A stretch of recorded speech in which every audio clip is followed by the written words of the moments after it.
Mayam Krumjari Doming Bibas Impact News ni Cheosiki Jena Manipur Kshetrimayum Premchand Miyamutam Okchari. Ngasi si Malem Yuina Imasingi Numini, Mother's Day Haina, Miyam na say kutingi pangtok pa dumba numit aduni. Adubo lockdown, dating nature asisu kuji Imasingi numit asibu, Miyam na pangtok na bagi, amadi Miyam na haribo numit asibu, yam na lum na kanba, amadi Imasing lowri but hodangbu, Singtaba, amadi, Podang sing adubu, Equina, Ningsing Duna, Kai Kumra bagi. Kogi saktam kaya mami kaya ma koi na social media kaya upangli duga hariba numit asika malina impact news ma kay degisu malem de lebiri ba mama ibising da ikai khunu ba utpagalone na hariba Mother's Day ki ya pawdil du pijari aduga hariba numit asika malina nga sikhana dori ba si COVID-19 and mother's role have hiram masiki matang dani duga hariba hiram masiki matang da agenda Manipur da khana dori ba asida yawbi dori ba kogi panelist sing asi agi hek yata phambiri ba si social scientist Oja Dr. Dhanabir Laishram ni Oja Utam Okshari. Aduga matang election biri bishina senior journalist Ningthoukhongjam Sabita Madam Utam Okshari. Ay Mother's Day jo evenina ay Madam Dhan lakcharage. Madam music se lockdown lerega su mayam na kogi Mother's Day se dom yum na dom pangthok na bagi adigi parks na sigi message se pina bagi mami ma saung tari. Aduga masigi Mother's Day ki significance mama oi bising low ri bathodang as a mother amadi senior journalist oina masigi ahan mutu masigi matan hana thambi mala. Ngasi COVID-19 na malem da leiriba mi pumnamak se apikpa achouba laireba inakun ba khaidana thakha on na attack tawpa sidai sida masigi marak sida ikhoina nupi haibatare ima sibu ningsing nanabagi numit amase ngasi pi rabasu every day is a Mother's Day kuding makse ima sina ikhoi si sangsar sida porapani aduna ngasi gi numit sigi khudong chaba logjaraga ihakna hujik malem sina phibam masida imung manunggi icha isugi pumna makse kaukthok anaba gi seba tawbiriba doctor imamayam nurse imamayam aduga makhoibu mateng pangbiriba ima natraga nupi mayam da Mother's Day gi nungai basu phongdok chari aduga makhoina tawriba lawriba thodang dubu su aikhoina thamoi sengna thagatjai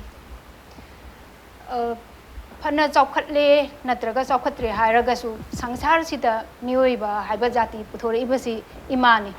Science na Pana Chaukalabasu, Equina Ta Muibana Ta Yorabasu, Ima Hiba, Nupi Hibasiki, roles Yaudragadi, Equigi generation, Matang Laibase, Masesu Tobla, Science na Pana Chaukalabasu. Aduna Imagi role Hibasiti, Hipam Tangdana Chawi. Aduna ngasi hujik su ekoi ngi mitna ekoi hek uba isada thengnariba experience si uragadi Manipur sida su mama oibisingna loriba role si yamna chawi kyamuk yamna chawge haibabu ekoi na hek ubada hujikpudi maphamgi matungina thingjallaga su ima kaithel hisibasida ima haibasi nupi kaithel haide ekoi na ima kaithel hai kaina haibada imagi significance imagi role aduga yumda natana koigi samasida sel thungi phibam da ima amana pura load ba thodang se masi masak khangi haibe ai koina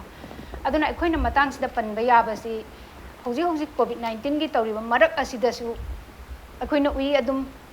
athingba marak sida ima mayam sina yensang na pi yondana adagi nga chak poraktana chiraba talak sida makoina imung manung se makoina semna naba adagi maja masu singsi phibam se kaidana thamnaba haiba tare masi honari bani sigi matang sida aduna aikoina tanja sida imagi ningsingbagi akoigi nungaiba phongtokpagi wadi natre akoida tawriba sidi magi role do akoina matam sida sil tanja sida appreciate tawnabagi khudong sama abam logjabagi wani aduga mi khuding mana khangi imagi role se yamna chawi adu oraga su akoidi jat ki khena balai akoi Manipur da leiriba adagi akoi mitei hairo akoi se imagi nungsiba ichagi nungsiba si akoi makalam na phongdokna de chaibadadi amna makalam na chainai adu oraga su imada su ai ima se yam nungsigreda ai imana ai se pokpiraktana ai se ubani aduga ima sigi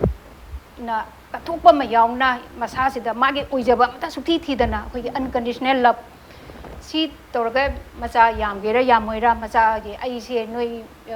mayam se senabada wari ni habase supai haidana hek pokpadagina mama sina man hek mit usindina punsi si loidri blomdri hawsidi macha si wakal da wabani mama habasidi aduna masigumba tanja si aikoina nungtigi ningsingdragasu ngasi numit amma puthokdana mayam mapangi chanabi oiragasu numisida imagi mehna ningsingba oidana kai masike su kaide hena khalle aina aigi motati aduga masigi khudung jaba lawraga akoina aigi hek pukpiribe ima hek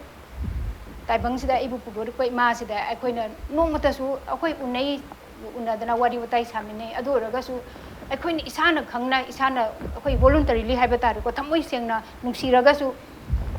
ima nangse nungsihreda ko nangna akoi si da takpiri ba tambiro mayam si gi laman se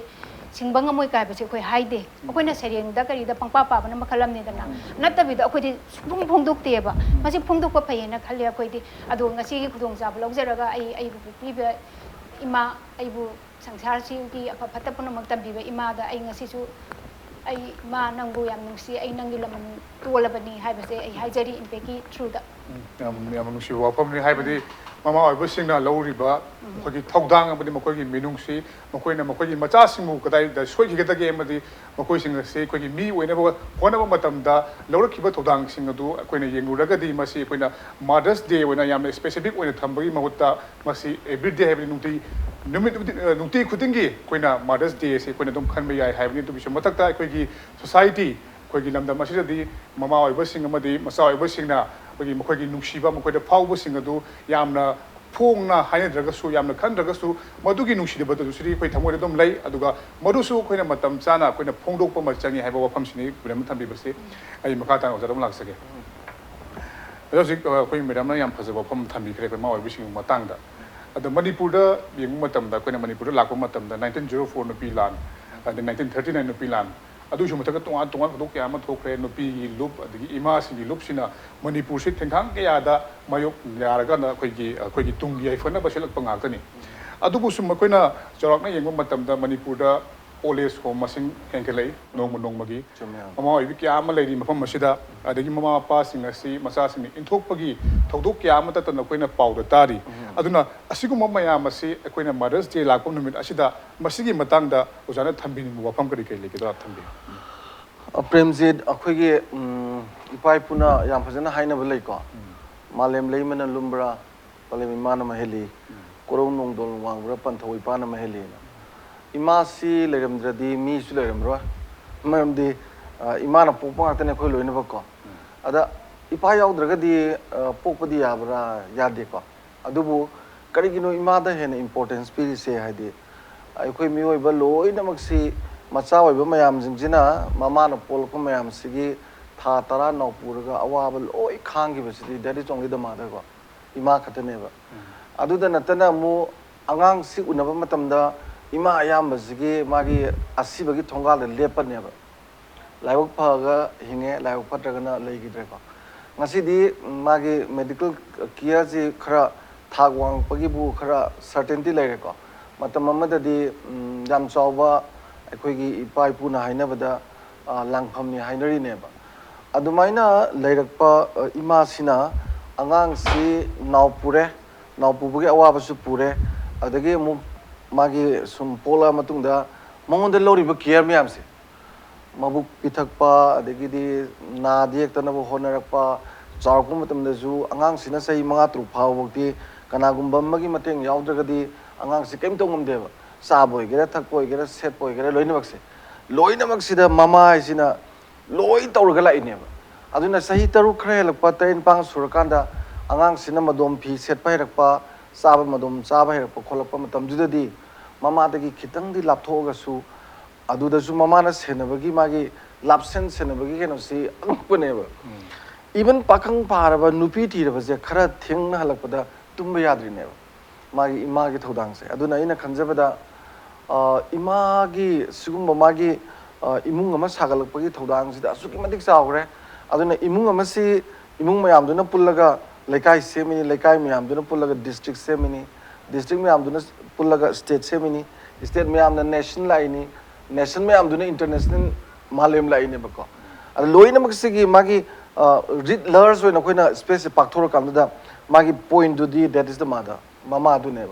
mama jing duna yum gil oi pharak matamda phajana sem ko matamda khunai dugi magi kraitare khunai dugi magi standard ko thaksu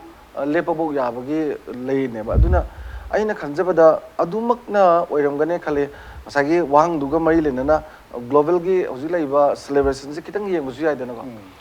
ahan bada Greek duga maroina Rome gana moina tasing badi moi ima lairem bi oina lairem bi haisi moina riha degi chuble ga na moi lai oina khoram ba oina lai hai adi matunda American sing sina moigi mothering akhoi church oina ko lai san mothering Sunday na hojik mayamna May gi second Sunday da Mother's Day na pangthoi se adudagi mathang laktoi ne ba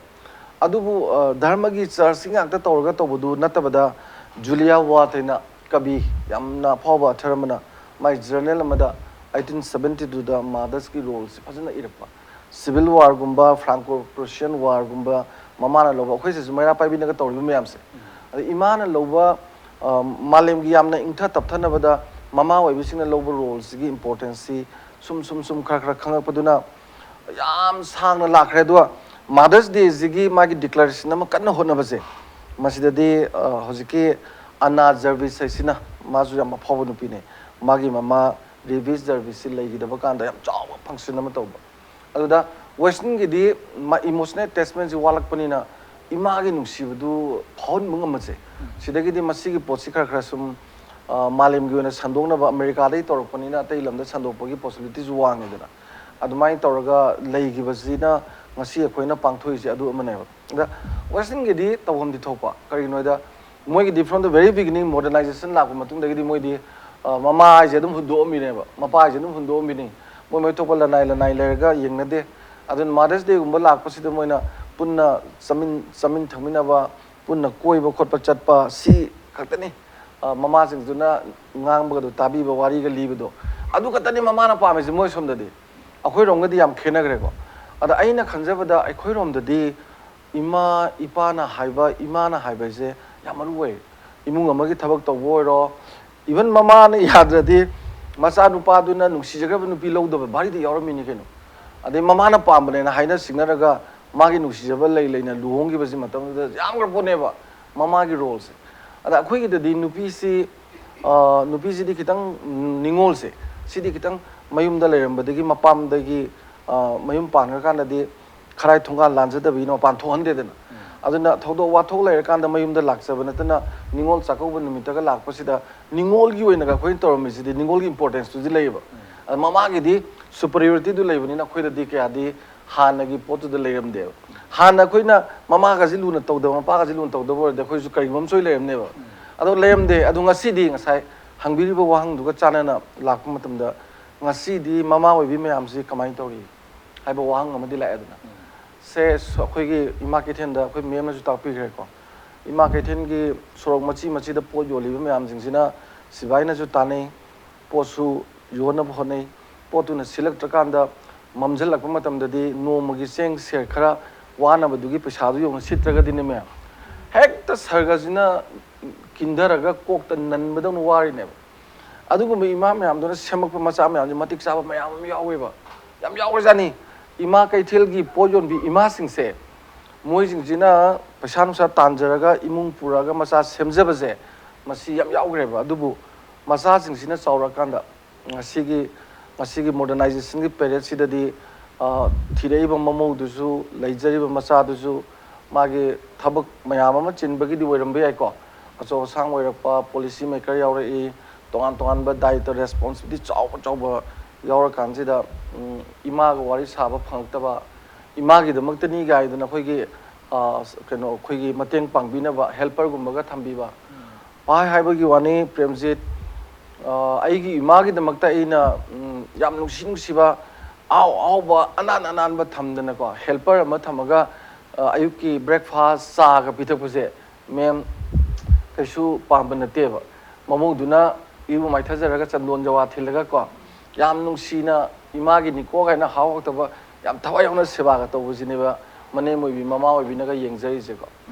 aduna sigum basi khoi gi context ta manipur context nga sidi sum lap thoro pa dong to sida mamita gi mapi kang da mama yam leigre aduna mana thaina semjarak pa thaina wajarak pa pujarak pa polum mayam di yang kanda hayeng khuya to sinna punsi sang na nungai na leini ko ga na khalaga asa amadani dana khoina mama oi bisina ga tawrei se tum dai khuding gi nokphe to ga lai ne ba ai gi sana hayeng khuya to sinna hingba ngamani mana si tawrne da tawrne to budugi ona taina bada lakpa yam yawe aduna aina sum khanjabada home lady myam singsida lady mama pa myam si sum wari utai samatamda acho sangi macha masu mama pa ngak tana yam boy aduga manipur da lai ba lomi sinmigi mama pa yam lu tawe ba khoi da lai lai su haiba adegidi yam matik sa khraga disi western gi magi motu dumaina useksi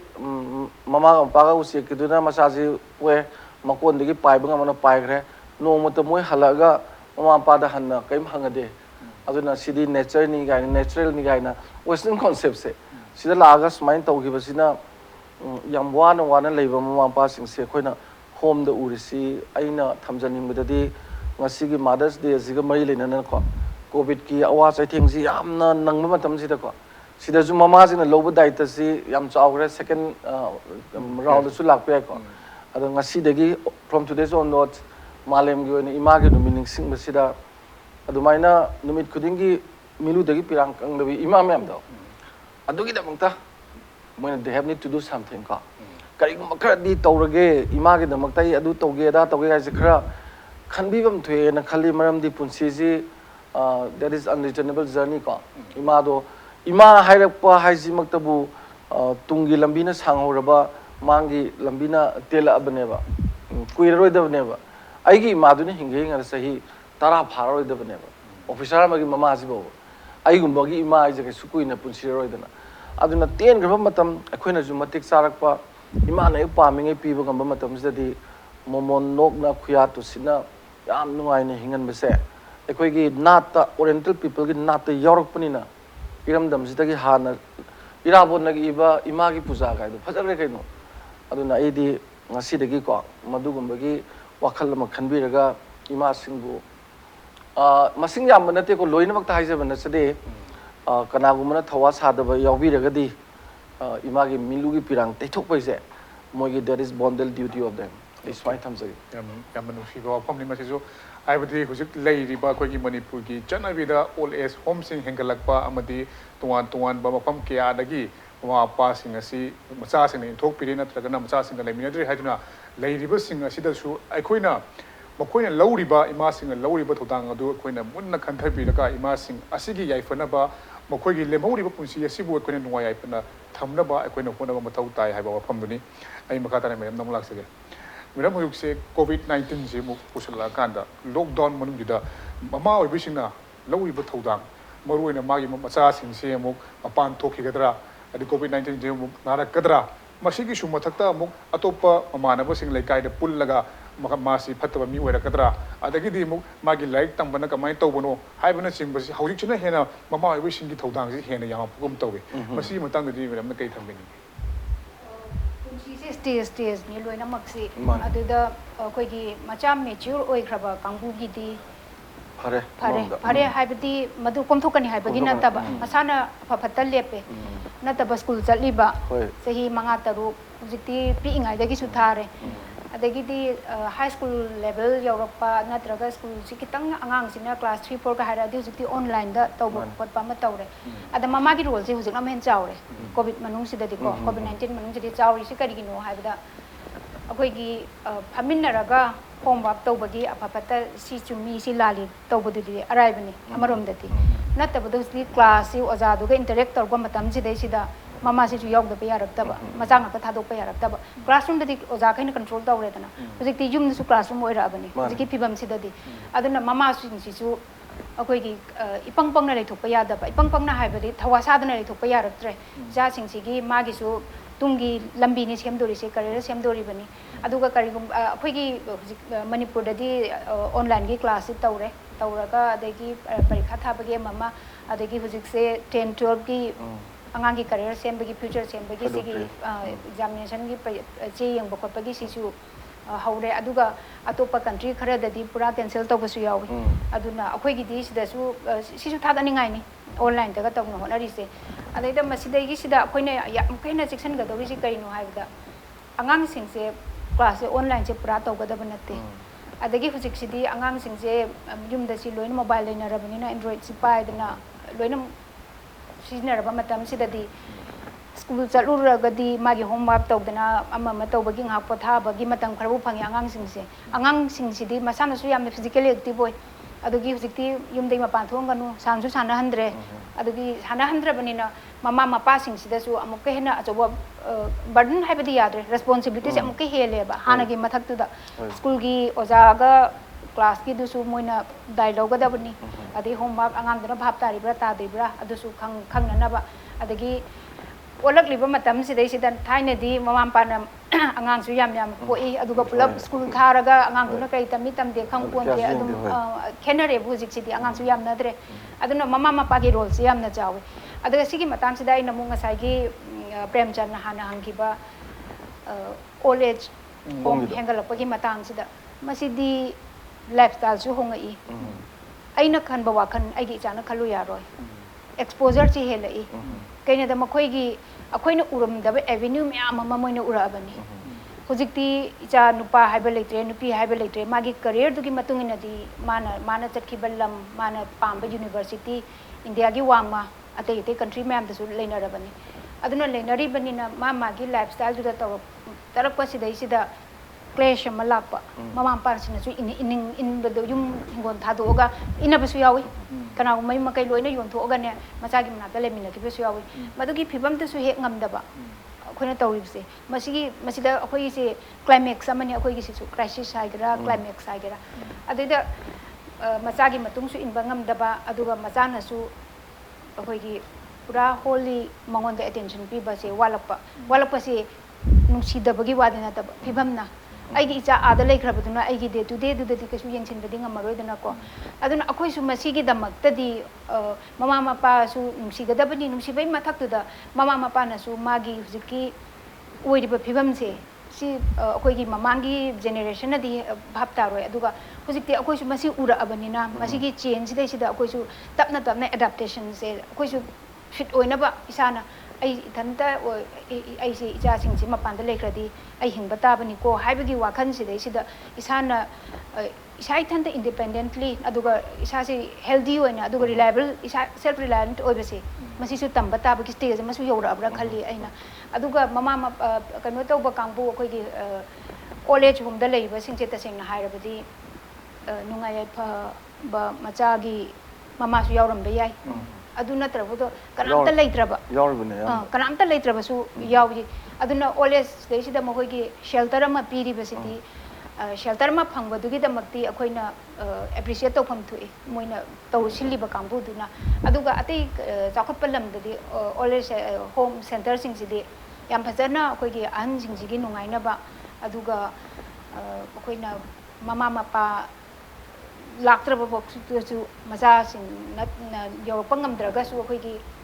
करिगुंबा school खंगदे अदुगा करिगुंबा अखोइ organization खरना चांग Sunday गुंबा द खंगदे सुटी गुंबा द खंगदे अहनजिंजिगा इंटरेक्ट तौबीबा अदगी मोइसु मोइगा वारी साननिंबा अहलोरा बासदि मतम लेनबसि वारी वताइ साननिंदना तवे अदुना अंगांग सिंसिना मोइसिबु चलगा एंटरटेन तौबा सिगुंबसु सुयाम तौनी अदुगा मसि अखोइ सिदसु मसि तौबा मथौ ताइना खल्ले आइना मरमदि स्कूल सिंसिना अखोइगी ओजा सिंसिना संडे नत्रगा पब्लिक हॉलिडे अमदा तौरगा अखोइगी हुजिकी ऑलेज सिगी होम सिदसि अखोइ सि चटकनी हाना मोइना एंटरटेनमेंट प्रोग्राम अमा सिनबीबा अन सिंजगा इंटरेक्ट तौबीबा अदगी मोइगी चाना थकनाबगा पुरगा चामिन्नदना तौ ngaki मोइगी अखोइ फैमिली लाइफ तो ngakतंग निंगसंगहनबा हाइतारे नुंगाइहनबा हाइबा तारे मागी मजा मसु लाक्त्रगसु आंगांग सिंगदुना लाक्तने इंटरेक्ट तौबसे मसि मसि आइदि तौबीब्रा फरियेना खले सी सिदा को सिमतांग तेंतंगना थंबदा अखोइगी मपानदगा लेहिबा सिंगसिगी ममा पासिंगसि मसाना मतिक सुचायबा अदि फॉरेन थबक चाउ तौहिबा आंगांग सिंगदुगी ममा पासि बेसिकली मतिक चागलेबा मतिक चावा ममा पा पेंसिंग चाउ चाउ फंबा दुदुदि मोजे प्रॉब्लम नट्रेबा ꯃꯣꯏꯒꯤ ꯅꯠꯇꯕꯗ ꯁꯤꯗ ꯂꯩꯅ ꯇꯧꯕ ꯃꯌꯥꯝꯁꯤꯅꯦꯕ ꯄ꯭ꯔꯣꯕ꯭ꯂꯦꯝ ꯂꯩꯔꯤꯁꯦ ꯑꯗꯨꯅ ꯑꯩꯅ ꯈꯟꯖꯕꯗ ꯑꯗꯨꯗ ꯁꯤꯗ ꯂꯩꯕꯗ ꯃꯃꯥ ꯃꯄꯥ ꯃꯇꯤꯛ ꯆꯥꯔꯒ ꯃꯆꯥꯁꯨ ꯃꯇꯤꯛ ꯆꯥꯔꯒ ꯑꯗꯨꯃꯥꯏꯅ ꯌꯦꯡꯅꯕꯗꯨꯅ ꯑꯃꯔꯣꯝꯗ ꯐꯔꯦ ꯃꯃꯥ ꯃꯄꯥꯁꯤ ꯃꯇꯤꯛ ꯁꯨꯡꯆꯥ ꯆꯥꯖꯗꯕ ꯌꯥꯝ ꯋꯥꯅ ꯍꯣꯠꯅꯖꯔꯛꯄ ꯑꯗꯣ ꯃꯇꯤꯛ ꯆꯥꯔꯀꯥꯟꯗ ꯍꯟꯅ ꯌꯦꯡꯗꯕ ꯑꯗꯨꯒꯨꯝꯕꯗꯨꯗꯤ ꯅꯨꯡꯉꯥꯏꯇꯕꯗꯨꯅꯤꯗ ꯁꯤꯒꯤ ꯄꯣꯠꯁꯤꯀꯣ ꯌꯥꯝ ꯅꯨꯡꯉꯥꯏꯖꯩ ꯍꯥꯏꯕꯗꯤ COVID-19 ꯃꯅꯨꯡꯗ ꯃꯃꯥ ꯑꯣꯏꯕꯤꯁꯤꯡꯒꯤ ꯊꯧꯗꯥꯡ ꯑꯁꯤ ꯍꯦꯟꯅ ꯀꯟꯈꯠꯂꯛꯂꯤ ꯍꯥꯏꯕꯅꯤ ꯑꯗꯨꯒ ꯃꯔꯨꯑꯣꯏꯅ ꯑꯣꯜ ꯑꯦꯖ ꯍꯣꯝꯁꯤꯡꯗ ꯂꯩꯔꯤꯕ ꯑꯩꯈꯣꯏꯒꯤ ꯃꯃꯥ ꯑꯣꯏꯕꯤꯁꯤꯡ ꯃꯈꯣꯏꯁꯤꯡꯁꯨ ꯑꯩꯈꯣꯏꯒꯤ ꯀꯔꯤꯒꯨꯝꯕ ꯀꯟꯗꯤꯁꯟꯅ ꯌꯥꯗꯕꯗꯒꯤ ꯐꯤꯕꯝꯅ ꯌꯥꯗꯕꯗꯒꯤ ꯃꯍꯥꯛꯀꯤ ꯃꯆꯥ ꯃꯁꯨꯁꯤꯡ ꯃꯄꯥꯟꯗ ꯂꯩꯈꯤꯕ ꯑꯗꯨꯒ ꯃꯍꯥꯛꯅ ꯃꯌꯨꯝꯗ ꯇꯔꯛ ꯂꯩꯍꯧꯕ ꯑꯁꯤꯒꯨꯝꯕꯅꯆꯤꯡꯕ ꯀꯌꯥꯗꯒꯤ ꯂꯩꯕꯁꯨ ꯌꯥꯎꯏ ꯑꯗꯣ ꯍꯥꯏꯔꯤꯕꯁꯤꯡ ꯑꯁꯤꯒꯤꯗꯃꯛꯇꯗꯤ ꯑꯩꯈꯣꯏꯒꯤ ꯇꯣꯉꯥꯟ ꯇꯣꯉꯥꯟꯕ ꯑꯩꯈꯣꯏꯅ ꯄꯥꯏꯈꯠꯄ ꯌꯥꯕ ꯊꯧꯗꯥꯡ ꯀꯌꯥ ꯑꯃ ꯂꯩꯔꯤ ꯃꯈꯣꯏꯕꯨ ꯅꯨꯡꯉꯥꯏꯅ ꯊꯝꯅꯕꯒꯤꯗꯃꯛꯇ ꯑꯗꯨꯕꯨ ꯀꯔꯤꯒꯨꯝꯕ ꯑꯩꯈꯣꯏꯅ ꯃꯅꯤꯄꯨꯔꯗ ꯂꯩꯅ ꯑꯩꯈꯣꯏꯒꯤ ꯄꯨꯂꯞ ꯂꯩꯃꯤꯟꯅꯅ ꯑꯩꯈꯣꯏꯒꯤ ꯃꯣꯠ ꯃꯥꯟꯅꯔꯛꯇꯕ ꯑꯃꯗꯤ ꯇꯣꯉꯥꯟ ꯇꯣꯉꯥꯟꯕ ꯊꯧꯗꯣꯛꯁꯤꯡꯗ ꯌꯨꯝꯐꯝ ꯑꯣꯏꯔꯒ ꯃꯃꯥ ꯃꯄꯥꯕꯨ ꯏꯊꯣꯛꯄꯁꯤꯃꯗꯤ ꯇꯧꯍꯟꯅꯤꯡꯗꯦ ꯍꯥꯏꯕ ꯋꯥꯐꯝꯗꯨꯅꯤ ꯃꯇꯥꯡ ꯁ꯭ꯋꯥꯏꯗ ꯕ꯭ꯔꯦꯛ ꯑꯃ ꯂꯧꯖꯒꯦ ꯕ꯭ꯔꯦꯛꯀꯤ ꯃꯇꯨꯡꯗ ꯌꯥꯝ ꯊꯣꯟꯖꯔꯛꯀꯦ ꯏꯝꯄꯦꯛ ꯅ꯭ꯌꯨꯁ ꯃꯤꯠꯌꯦꯡ ꯇꯥꯕ ꯂꯩꯕꯤꯌꯨ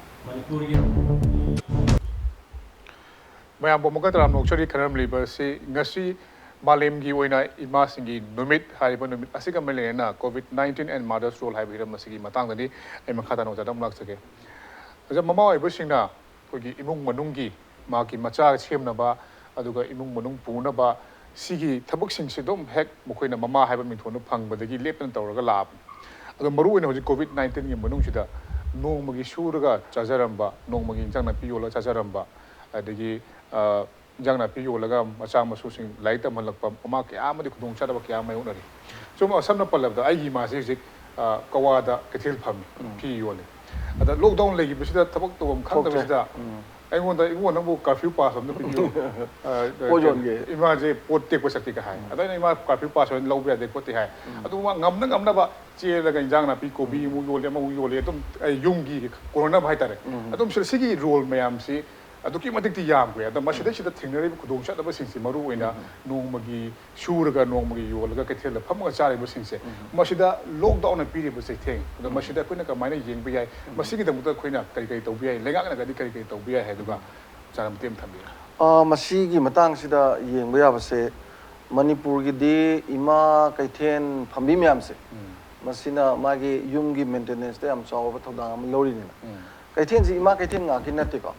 ꯍꯣꯜ ꯗ ꯃꯥꯔꯀꯦꯠꯁꯦ ꯅꯨꯄꯤ ꯉꯥꯛꯇꯅ ꯐꯝꯕ ꯀꯩꯊꯦꯜꯅꯤꯅ ꯏꯟ ꯑꯦꯅꯤ ꯄꯥꯔꯠ ꯑꯣꯐ ꯃꯅꯤꯄꯨꯔ ꯅꯨꯄꯤꯅ ꯂꯣꯏ ꯌꯣꯜꯂꯤꯗꯅꯀꯣ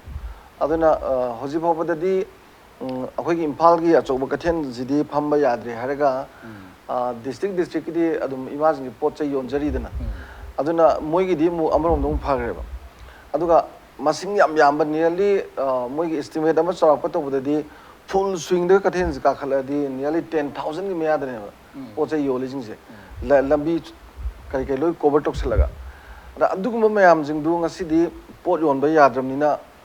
ꯑꯩꯈꯣꯏꯒꯤ ꯏꯃꯨꯡꯒꯤ ꯃꯤ ꯃꯆꯥꯁꯤꯡꯅ 이문 부바 아주다 마ting kitang 어디서 방나버니 가나 포 연발 락고 모이기디 아무 사파레바 아두 나타바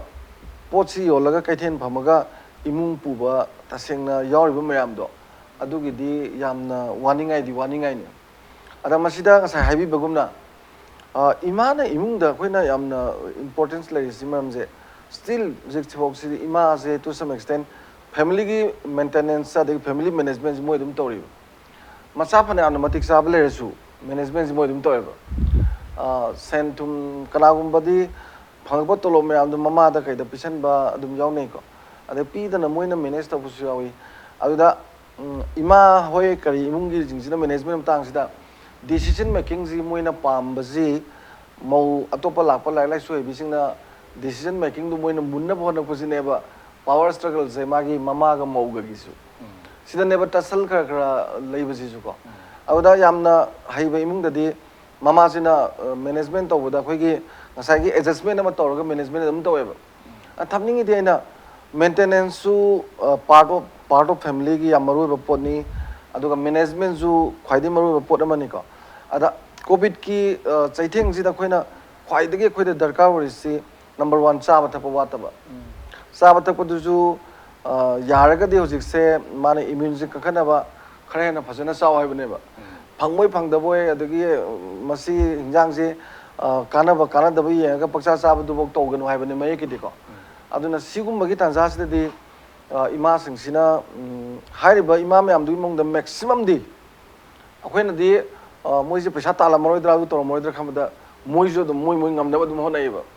ꯍꯣꯠꯅꯩ ꯍꯥꯏꯗꯤ ꯍꯧꯖꯤꯛ ꯑꯩꯈꯣꯏꯒꯤ ꯈꯨꯜꯂꯛꯇ ꯄꯣꯠ ꯆꯩ ꯄꯨꯔꯒ ꯂꯥꯛꯑꯒ ꯌꯣꯟꯕꯗ ꯌꯥꯝ ꯀꯟꯚꯤꯅꯦꯟ ꯑꯣꯏꯕ ꯃꯌꯥꯝ ꯑꯃ ꯌꯥꯎꯔꯤꯁꯤꯁꯨ ꯍꯧꯖꯤꯛꯀꯤ ꯍꯥꯏꯔꯤꯕ ꯏꯃꯥꯁꯤꯡꯁꯤꯅꯦꯕ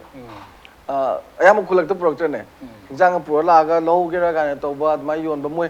ꯑꯗꯨꯃꯥꯏꯅ ꯍꯥꯟꯅ ꯃꯐꯝ ꯑꯃꯗ ꯃꯥꯒꯤ ꯁ꯭ꯇꯦꯁꯟ ꯑꯃ ꯂꯩꯔꯒ ꯌꯥꯝ ꯅꯨꯡꯉꯥꯏꯅ ꯁꯦꯟ ꯇꯥꯜꯂꯝꯕꯗꯣ ꯉꯁꯤꯗꯤ ꯃꯣꯕꯥꯏꯜ ꯑꯣꯏꯅ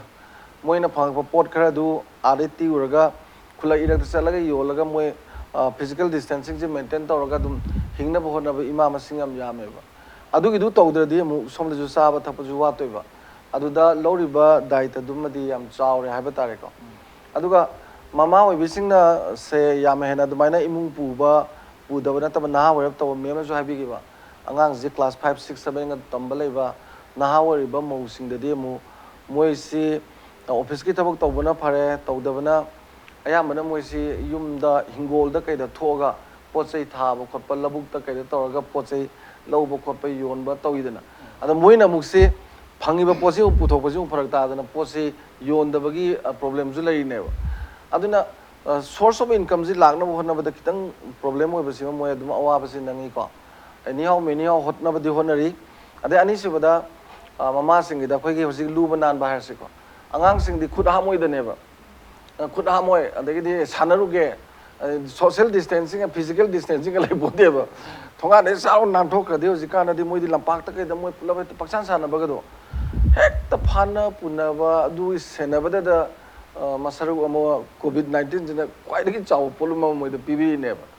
ꯑꯗꯨꯃꯥꯏꯅ ꯑꯉꯥꯡꯒꯤ ꯃꯁꯥꯒꯤ ꯍꯦꯜꯊꯀꯤꯁꯨ ꯆꯥꯅ ꯊꯛꯅꯕꯒꯤꯁꯨ ꯑꯗꯩ ꯐꯦꯃꯤꯂꯤ ꯃꯦꯟꯇꯦꯅꯦꯟꯁꯀꯤꯁꯨ ꯇꯧꯕꯁꯤꯗ ꯑꯃꯨꯛꯁꯨ ꯁꯥꯏꯀꯣꯂꯣꯖꯤꯀꯦꯜꯂꯤ ꯑꯉꯥꯡꯁꯤꯡꯁꯤ ꯄꯥꯈꯠ ꯈꯣꯠꯀꯠꯇꯅ ꯇꯧꯔꯒ ꯃꯣꯏꯗ ꯁꯥꯏꯀꯣꯂꯣꯖꯤꯀꯦꯜ ꯇ꯭ꯔꯣꯃꯥ ꯂꯩꯒꯗ꯭ꯔꯥ ꯍꯥꯏꯁꯤꯒꯤ ꯊꯦꯝꯕ ꯈꯣꯠꯄ ꯀꯩ ꯇꯧꯕ ꯃꯣꯏꯒꯤ ꯅꯨꯡꯉꯥꯏꯅꯕ ꯍꯣꯠꯅꯖꯕꯁꯨ ꯈꯔ ꯍꯧꯖꯤꯛꯇꯤ ꯑꯉꯥꯡꯁꯤ ꯃꯃꯥꯁꯤ ꯑꯌꯥꯝꯕ ꯅꯍꯥꯗꯤ ꯃꯦꯛꯁꯤꯃꯝ ꯂꯥꯏꯔꯤꯛ ꯍꯩꯔꯦ ꯃꯦꯛꯁꯤꯃꯝ ꯅꯍꯥꯗꯤ ꯂꯥꯏꯔꯤꯛ ꯂꯣꯏ ꯍꯩꯕ ꯃꯃꯥ ꯅꯍꯥ ꯃꯌꯥꯝꯁꯦ ꯑꯗ ꯃꯣꯏꯁꯨ ꯈꯪꯉꯦꯕ ꯁꯤ ꯇꯧꯔꯒ ꯀꯩꯗꯧꯔꯅꯤ ꯑꯉꯥꯡꯁꯤꯡꯁꯦ ꯄꯥꯈꯠꯀꯅꯤ ꯀꯤꯕꯁꯤ ꯀꯩꯗꯧꯔ ꯐꯒꯗꯦ ꯀꯥꯏꯅ ꯃꯀꯣꯛꯀꯤ ꯋꯥꯈꯜꯒꯤ ꯑꯀꯤꯕꯗꯨ ꯄꯣꯛꯇꯅꯕꯁꯨ ꯏꯁꯩ ꯅꯣꯡꯃꯥꯏ ꯇꯧꯗꯅ ꯀꯩ ꯇꯧꯗꯅ ꯌꯦꯡꯃꯤꯟꯅꯗꯅ ꯈꯣꯠꯇꯅ ꯇꯧꯕꯁꯨ ꯌꯥꯎꯔꯤꯀꯣ ꯉꯁꯥꯏ ꯃꯦꯝ ꯑꯃꯁꯨ ꯂꯥꯏꯔꯤꯛꯀꯤ ꯃꯇꯥꯡꯗꯁꯨ ꯄꯟꯕꯤꯈ꯭ꯔꯦꯗꯅ ꯑꯗꯨꯅ ꯍꯧꯖꯤꯛ COVID-19ꯁꯤꯗ ꯑꯃꯨꯛꯀ ꯍꯦꯟꯅ ꯐꯦꯃꯤꯂꯤ ꯕꯔꯗꯟ ꯄꯨꯕ ꯏꯃꯥ ꯏꯕꯦꯜꯁꯤꯡꯗꯗꯤ ꯍꯦꯟꯅ ꯄꯩꯁꯥ ꯇꯥꯟꯅꯕ ꯍꯣꯠꯅꯕꯗ ꯑꯋꯥꯕ ꯑꯣꯏꯔꯤ ꯆꯠ ꯈꯣꯠꯇꯅ ꯇꯧꯕꯒꯤꯀꯣ ꯑꯗꯨꯒ ꯐꯦꯃꯤꯂꯤꯒꯤ ꯃꯥꯒꯤ ꯑꯉꯥꯡꯁꯤꯡꯒꯤ ꯂꯨ ꯅꯥꯟꯅ ꯀꯩꯀꯩ ꯇꯧꯅꯅꯕꯁꯨ ꯗꯥꯏꯇ ꯍꯦꯟꯖꯜꯂꯛꯏ ꯅꯠꯇ꯭ꯔꯥ ꯑꯗꯒꯤꯗꯤ ꯈꯔ ꯍꯦꯟꯅ ꯐꯤꯖꯤꯀꯦꯜ ꯗꯤꯁꯇꯦꯟꯁꯤꯡꯁꯤ ꯃꯦꯟꯇꯦꯟ ꯇꯧꯅꯕ ꯍꯣꯠꯅꯕꯗ ꯃꯣꯏ ꯇꯤꯟꯅꯔꯤꯕ ꯃꯌꯥꯝꯁꯤꯡꯗꯨꯗꯒꯤ ꯁꯦꯟꯅꯕ ꯑꯃꯁꯨ ꯆꯪꯉꯤ ꯑꯗꯒꯤꯗꯤ ꯉꯁꯥꯏ ꯍꯥꯏꯕꯤꯕ ꯑꯗꯨꯃꯥꯏꯅ ꯍꯧꯖꯤꯛꯀꯤ ꯂꯥꯔꯅꯤꯡꯒꯤ ꯂꯥꯛꯏꯕ ꯄꯣꯠꯁꯤꯗꯁꯨ ꯃꯣꯏ ꯈꯔꯁꯨ ꯌꯥꯝ ꯍꯦꯟꯅ ꯄꯣꯠꯂꯨꯝꯁꯤ ꯈꯔ ꯍꯦꯟꯀꯠꯂꯛꯑꯦ ꯍꯥꯏꯕ ꯇꯥꯔꯦ ꯑꯗꯨ ꯃꯌꯥꯝꯗꯨ ꯊꯦꯡꯅꯔꯒ ꯃꯃꯥ ꯃꯌꯥꯝꯁꯤꯅ ꯍꯧꯖꯤꯛꯁꯦ ꯆꯠꯊꯔꯤꯕ ꯄꯣꯠ ꯑꯃꯅꯦ ꯑꯗꯨꯅ ꯑꯩꯅ ꯈꯟꯖꯕꯗ ꯌꯨꯝ ꯈꯨꯗꯤꯡꯒꯤ ꯃꯃꯥꯅ COVID-19ꯒꯤ ꯃꯅꯨꯡꯁꯤꯗ ꯂꯧꯔꯤꯕ ꯊꯧꯗꯥꯡꯁꯤ ꯏꯃꯥ ꯈꯔ ꯑꯍꯟ ꯑꯣꯏꯈ꯭ꯔꯕꯗꯤ ꯂꯦꯝꯅ ꯑꯗꯨꯝ ꯂꯩꯈ꯭ꯔꯅꯤ ꯃꯌꯥꯝꯅ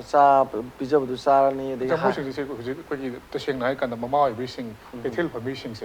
ꯍꯥꯏꯗꯤ ꯃꯁꯤ ꯀꯩꯊꯦꯜ ꯍꯥꯏꯕꯒꯤ ꯋꯥꯅꯤ ꯈꯨꯡꯒꯪ ꯀꯩꯊꯦꯜꯒꯤꯁꯨ IMCꯅ ꯄꯥꯏꯕꯅꯤ ꯑꯦꯕ꯭ꯔꯤ ꯀꯩꯊꯦꯜꯁꯦ ꯃꯥꯒꯤ ꯀꯃꯤꯇꯤ ꯑꯃ ꯂꯣꯏ ꯂꯩꯅꯤ ꯄꯣꯠꯐꯝꯒꯤ ꯔꯦꯖꯤꯁꯇꯔ ꯂꯣꯏꯅꯃꯛ ꯂꯩꯅꯤ ꯃꯁꯤꯗ ꯂꯩꯉꯥꯛꯇꯒꯤ ꯀꯔꯤ ꯇꯧꯕ ꯌꯥꯕ ꯂꯩꯒꯦ ꯑꯃꯅ ꯍꯧꯖꯤꯛꯁꯦ ꯑꯩꯈꯣꯏꯅ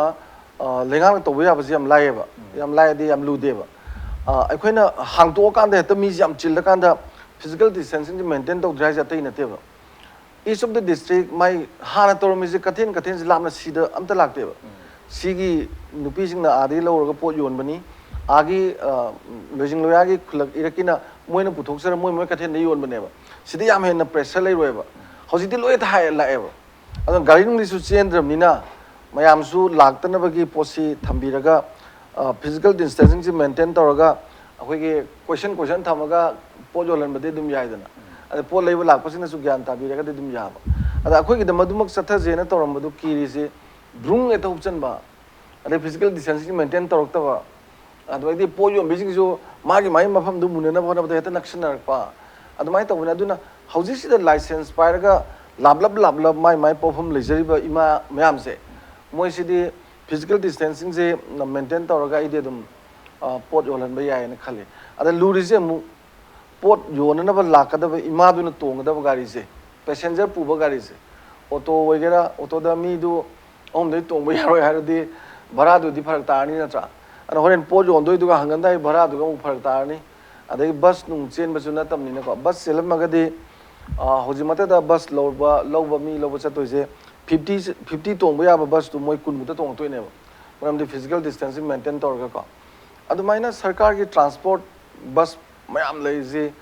ꯆꯠꯍꯜꯂꯒ ꯐꯤꯖꯤꯀꯦꯜ ꯗꯤꯁꯇꯦꯟꯁꯤꯡꯗꯨ ꯃꯦꯟꯇꯦꯟ ꯇꯧꯔꯒ ꯀꯩꯊꯦꯜꯒꯤ ꯂꯥꯏꯁꯦꯟꯁ ꯍꯣꯜꯗꯔ ꯏꯃꯥꯁꯤꯡꯁꯦ ꯁꯤꯅ ꯃꯣꯏꯒꯤ ꯐꯝꯃꯤꯕ ꯂꯥꯞ ꯐꯝꯕꯁꯤ ꯇꯧꯔꯒ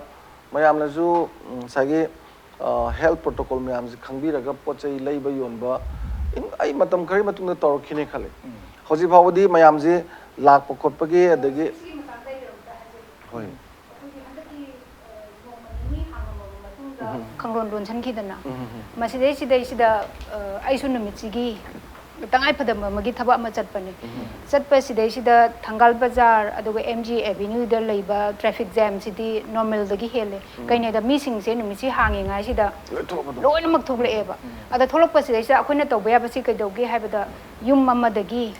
ꯃꯤ ꯂꯩꯀꯥꯏ ꯑꯃꯗꯒꯤ ꯃꯤ ꯑꯁꯨꯛꯇꯒꯤ ꯍꯦꯟꯅ ꯊꯣꯛꯄ ꯌꯥꯔꯣꯏ ꯍꯥꯏꯕꯁꯤꯗ ꯁꯔꯀꯥꯔꯅ ꯂꯦꯞꯄꯛꯄ ꯀꯔꯤꯒꯨꯝꯕ ꯑꯣꯔꯗꯔ ꯑꯃꯗꯣ ꯑꯩꯈꯣꯏꯅ ꯆꯞ ꯆꯥꯅ ꯐꯣꯂꯣ ꯇꯧꯕꯤꯕ ꯈ꯭ꯋꯥꯏ ꯃꯔꯨꯑꯣꯏꯅ ꯑꯩꯈꯣꯏ ꯐꯣꯂꯣ ꯇꯧꯗꯦ ꯃꯥꯁꯛ ꯎꯞꯇꯦ ꯑꯗꯨꯒ ꯑꯩꯅ ꯄꯣꯠ ꯑꯃ ꯂꯩꯒꯦ ꯇꯧꯔꯤꯉꯩꯗ ꯅꯥꯀꯟꯗꯒꯤ ꯃꯤ ꯑꯃ ꯆꯦꯟꯁꯤꯜꯂꯛꯀꯅꯤ ꯑꯩꯅ ꯀꯣꯏꯆꯦꯟ ꯆꯦꯟꯕꯒꯤ ꯐꯤꯕꯝꯅꯤ ꯑꯗꯒꯤ ꯄꯩꯁꯥ ꯄꯤꯕ ꯀꯥꯟꯗꯁꯨ ꯑꯗꯣ ꯍꯧꯖꯤꯛꯇꯤ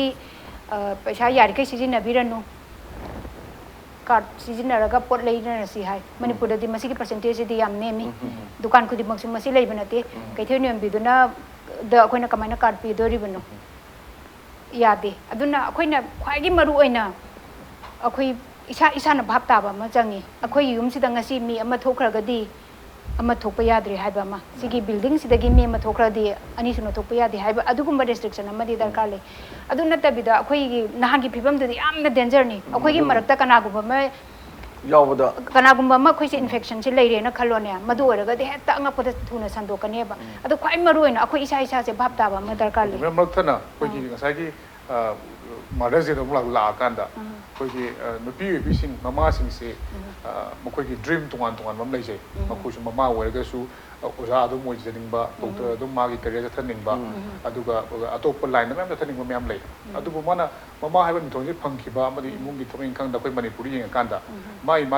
ꯃꯥꯅ ꯄꯥꯝꯖꯕ ꯃꯥꯒꯤ ꯗ꯭ꯔꯤꯝꯗꯨ ꯊꯥꯗꯣꯛꯅꯔꯒ ꯗꯦꯗꯤꯀꯦꯠ ꯇꯧꯕ ꯍꯥꯏꯇꯥꯔꯦ ꯏꯃꯨꯡꯗ ꯃꯁꯤ ꯃꯌꯥꯝ ꯌꯥꯎꯗꯕ ꯅꯠꯇꯦ ꯑꯗꯣ ꯍꯧꯖꯤꯛꯁꯨ ꯑꯩꯈꯣꯏꯒꯤ ꯐ꯭ꯔꯟ ꯂꯥꯏꯅꯔꯁ ꯃꯌꯥꯝ ꯂꯩꯔꯤꯕꯅꯤ ꯃꯆꯥ ꯎꯅꯕ ꯐꯪꯗꯕ ꯑꯗꯒꯤ ꯏꯃꯨꯡꯗ ꯂꯥꯛꯄ ꯐꯪꯗꯕ ꯃꯌꯥꯝ ꯌꯥꯎꯔꯤ ꯑꯗꯣ ꯃꯁꯤ ꯃꯥꯗꯔꯁ ꯗꯦꯒ ꯃꯔꯤ ꯂꯩꯅꯅ ꯍꯥꯏꯇꯥꯔꯦ ꯃꯌꯥꯝꯅ ꯃꯁꯤꯒꯤ ꯃꯇꯥꯡꯗ ꯀꯔꯤ ꯈꯟꯕꯤꯕꯒꯦ ꯍꯥꯏꯕꯗꯤ ꯃꯈꯣꯏꯁꯦ ꯃꯃꯥ ꯑꯃ ꯑꯣꯏꯔꯦꯅ ꯃꯥ ꯃꯦꯅꯦꯖ ꯇꯧꯕ ꯉꯝꯗ꯭ꯔꯦꯅ ꯃꯍꯥꯛꯀꯤ ꯗ꯭ꯔꯤꯝꯗꯨꯃꯗꯤ ꯑꯗꯨꯝ ꯊꯥꯗꯣꯛꯄ ꯇꯥꯔꯤꯕ꯭ꯔꯥ ꯅꯠꯇ꯭ꯔꯒ ꯑꯅꯤꯃꯛꯁꯤ ꯑꯦꯗꯖꯁ ꯇꯧꯅꯕ ꯍꯣꯠꯅꯕꯗ ꯃꯌꯥꯝꯅ ꯃꯁꯤꯒꯤ ꯃꯇꯥꯡꯗ ꯀꯔꯤ ꯃꯣꯠ ꯂꯩꯕ ꯈꯤꯇꯪꯒ ꯊꯝꯕꯤꯌꯨ ꯑꯩꯈꯣꯏꯒꯤ ꯏꯁꯝ ꯁꯝꯅ ꯌꯥꯝꯅ ꯐꯖꯗꯕ ꯂꯣꯟꯅꯤ ꯀꯝꯄ꯭ꯔꯣꯃꯥꯏꯁ ꯇꯧꯕ ꯍꯥꯏꯕꯁꯦ ꯀꯝꯄ꯭ꯔꯣꯃꯥꯏꯁ ꯇꯧꯕ ꯌꯥꯗꯦ ꯑꯦꯗꯖꯁ ꯇꯧꯒꯗꯕꯅꯤ ꯑꯦꯗꯖꯁ ꯇꯧꯕ ꯍꯥꯏꯕꯁꯤ ꯍꯣꯏ ꯑꯩꯅ ꯑꯉꯥꯡ ꯄꯤꯛꯏꯉꯩꯗꯗꯤ ꯍꯧꯖꯤꯛꯇꯤ ꯆꯥꯎꯈꯠꯂꯛꯄꯒꯤ ꯃꯇꯨꯡ ꯏꯟꯅ ꯃꯄꯥꯁꯨ ꯑꯩꯈꯣꯏ ꯄꯦꯇꯔꯅꯤꯇꯤ ꯂꯤꯞ ꯂꯩꯔꯦꯗꯅꯀꯣ ꯃꯦꯇꯔꯅꯤꯇꯤ ꯂꯤꯞ ꯂꯩꯕ ꯑꯗꯨꯃꯥꯏꯅ ꯑꯗꯨ ꯂꯩꯕꯁꯤꯗꯩꯁꯤꯗ ꯈ꯭ꯋꯥꯏ ꯃꯔꯨ ꯑꯣꯏꯅ ꯑꯩꯒꯤ ꯀꯔꯤꯌꯔ ꯑꯩꯒꯤ ꯄꯥꯝꯖꯕꯤ ꯑꯩꯒꯤ ꯗ꯭ꯔꯤꯝ ꯁꯦꯀ꯭ꯔꯤꯐꯥꯏꯁ ꯇꯧꯕꯁꯤ ꯅꯨꯄꯤꯅ ꯍꯦꯜꯂꯤ ꯑꯗꯨꯒ ꯃꯅꯤꯄꯨꯔꯗ ꯅꯠꯇꯦ ꯏꯟꯗꯤꯌꯥꯗ ꯅꯠꯇꯦ ꯄ꯭ꯔꯤꯊꯤꯕꯤꯒꯤ ꯃꯐꯝ ꯄꯨꯝꯕꯗꯅꯤ ꯃꯥꯒꯤ ꯐꯖꯈꯤꯕ ꯀꯔꯤꯌꯔꯁꯦ ꯃꯥꯅ ꯃꯥꯒꯤ ꯅꯨꯄꯥꯒꯤ ꯁꯞꯄꯣꯔꯠ ꯇꯧꯔꯒ ꯃꯥꯒꯤ ꯅꯨꯄꯥꯗꯨꯒꯤ ꯀꯔꯤꯌꯔ ꯑꯗꯨꯒ ꯑꯩꯒꯤ ꯐꯦꯃꯤꯂꯤꯗꯨꯒꯤ ꯀꯥꯏꯗꯅꯕ ꯍꯣꯠꯅꯔꯛꯄꯗ ꯌꯥꯝꯅ ꯇꯧꯋꯤ ꯑꯗꯣ ꯃꯁꯤ ꯃꯇꯝ ꯆꯪꯉꯤ ꯑꯦꯗꯖꯁꯃꯦꯟ ꯆꯪꯉꯤ ꯂꯣꯏꯅꯃꯛꯁꯦ ꯑꯗꯣ ꯑꯩꯗꯤ ꯃꯅꯤꯄꯨꯔꯒꯤ ꯅꯨꯄꯤꯁꯤꯡꯁꯤꯗꯤ ꯑꯩꯗꯤ ꯂꯥꯏꯔꯤꯛ ꯍꯩꯕꯤ ꯑꯣꯏꯒꯦꯔꯥ ꯍꯩꯇꯕꯤ ꯑꯣꯏꯒꯦꯔꯥ ꯊꯧꯅꯥ ꯂꯣꯏꯅ ꯐꯩ ꯂꯣꯏꯅꯃꯛꯁꯦ ꯑꯩꯅ ꯁꯨꯝ ꯖꯔꯅꯦꯂꯤꯖꯝꯒꯤ ꯐꯤꯜꯁꯤꯗ ꯇꯥꯔꯛꯄ ꯃꯇꯨꯡꯁꯤꯗ ꯑꯉꯥꯡ ꯑꯣꯏꯔꯤꯉꯩꯗ ꯑꯩꯁꯨ ꯈꯪꯉꯝꯗꯦ ꯑꯗꯨꯒ ꯈꯔ ꯑꯩꯅ ꯍꯧꯖꯤꯛꯇꯤ ꯃꯦꯆ꯭ꯌꯣꯔ ꯑꯣꯏꯔꯕꯅꯤꯅ ꯑꯩꯒꯤꯁꯨ ꯏꯆꯥ ꯃꯄꯨꯡ ꯐꯥꯔ ꯆꯥꯎꯔꯕꯅꯤꯅ ꯑꯩꯅ ꯁꯨꯝ ꯕꯖꯥꯔꯗ ꯁꯨꯝ ꯄꯣꯠ ꯆꯩ ꯀꯔꯤ ꯀꯔꯥ ꯂꯩꯕ ꯁꯨꯝ ꯎꯕꯁꯤꯗꯩꯁꯤꯗ ꯅꯨꯄꯤ ꯃꯌꯥꯝ ꯀꯩꯊꯦꯜ ꯅꯨꯄꯤ ꯃꯌꯥꯝꯁꯦ ꯃꯁꯤꯒꯤꯁꯦ ꯑꯩ ꯌꯥꯝꯅ ꯅꯛꯅꯃꯛ ꯅꯠꯇ꯭ꯔꯁꯨ ꯍꯥꯏꯐꯦꯠ ꯁꯨꯝ ꯅꯨꯡꯇꯤꯒꯤ ꯑꯩꯅ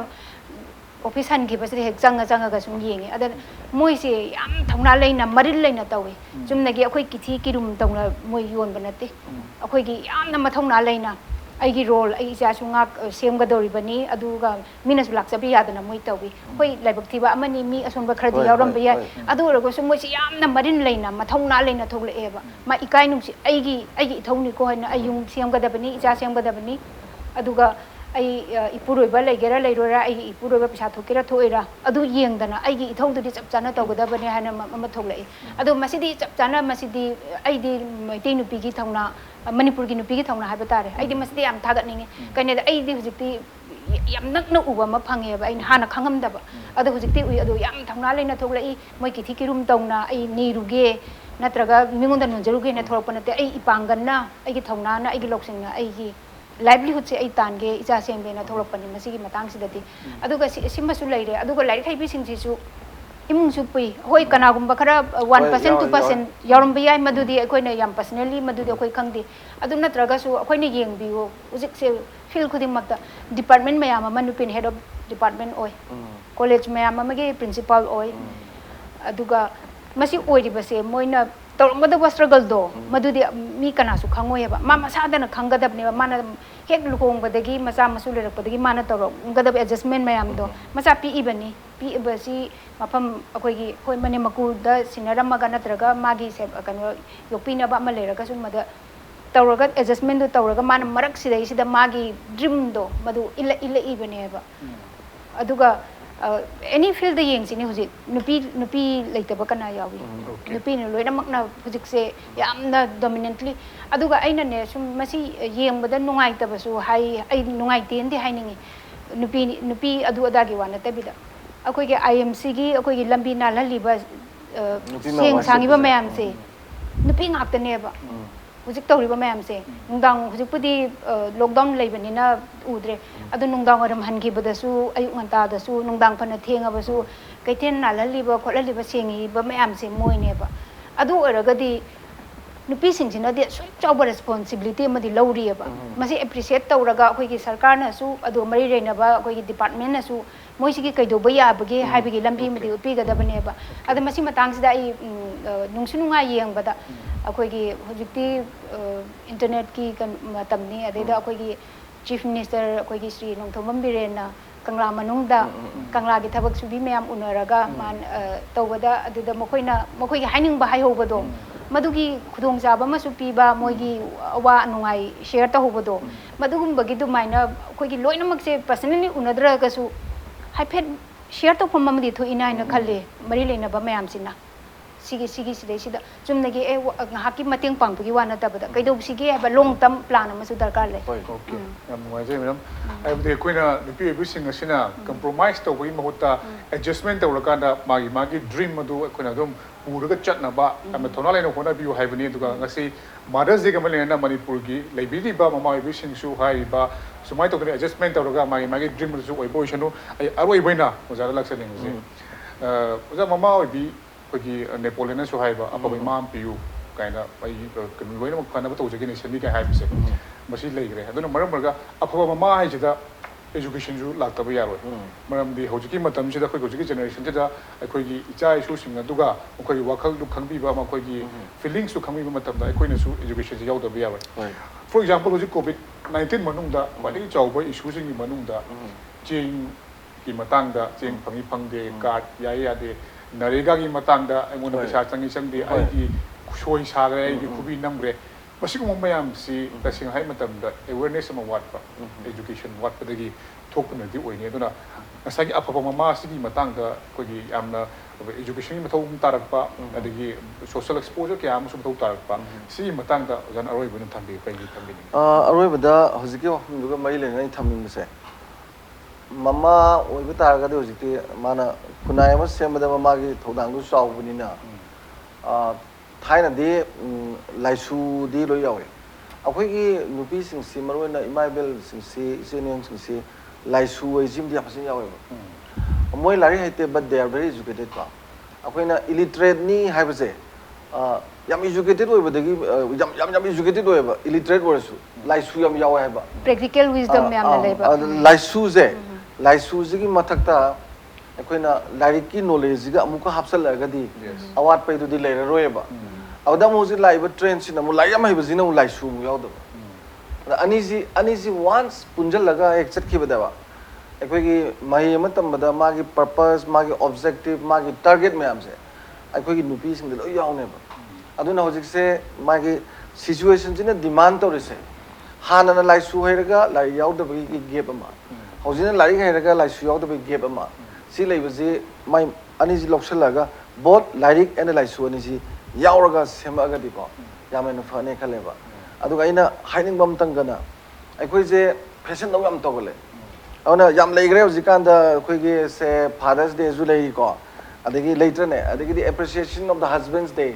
appreciation of the wife's day a friendship day ga leidana amasi mama yam jingji da car leidana adagidi leidana mama pagi acha tha akhoi yamna packet ta tawba ta ta leidana piraga fashion dona tawbagi chana bidumadi tokthoga ne nunggi weba thamoi gi weba poto aduda henna pusallaga masi nungsibagi lipun nama semaga satpa fashion na tawban tawa aduna kana khangni si days mayamje entrepreneurs businessmen a chaw chaw sem ma ju khampote because numisi the moi tar billion ne natra handak tabu irang lebagi laina si kan to bagi lebon natra di online shopping si as bari the never tin lonari je ana khoi ju we should not be in the process of the as a fashion or such pase masim dang di tawdraga hoji hai ba mayam jing je thamoi da thambiraga ko okay conditionally yadaba du di loina mi loina khangnai dana aduga ayaba da thine to bose sidi tawdona phai okay nam ngai je hai budi haujo wi wang ngasing ngasing ma khoi mayam na ima singin numit haidana mayam na nicheng na duna amadi kai khunna utuna pangthomnari masi koina fashion gi oina maming gi oina ohen gumsi hai bani aduga amarom da khoi gi hojo jik lai riba ima sing mama oi bising na su yamna khoi gi lori bu thurang sing asi adumak